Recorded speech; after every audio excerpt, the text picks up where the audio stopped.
আমরা আজকে চলে আসলাম মুসাফরে আবারও। এখন আমরা মুরগি রান্না করছি। সব সরঞ্জাম এখানে দেখতে পাচ্ছেন। এই যে পানি দেওয়া শেষ না, এখনো নাড়াচাড়া হবে।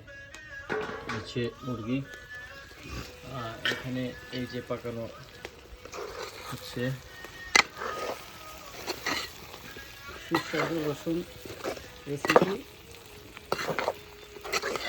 রাঁধতে হলে এইভাবে রান্না করবে।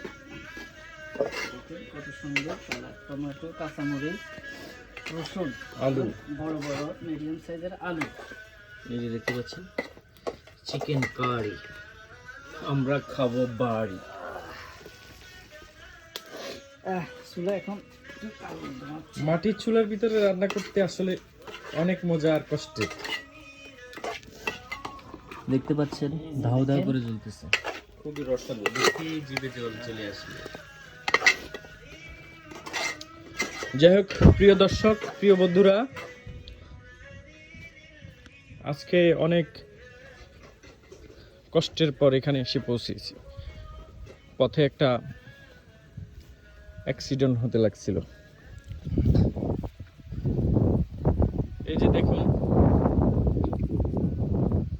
গ্রামে নদীর কিনারে যে জমিগুলো থাকে সেগুলো তীব্র বাতাস যখন বয়ে চলে তখন এই জমিনের অবস্থা দেখুন। আমাদের সব ধান নষ্ট হয়ে গেছে। এই যে দেখতে পাচ্ছেন কত সুন্দর ধানের বীজগুলো এসেছে দেখুন। এই যে দেখতে পাচ্ছেন সব ধান, এই পুরো জমির সব ধান নষ্ট হয়ে গেছে।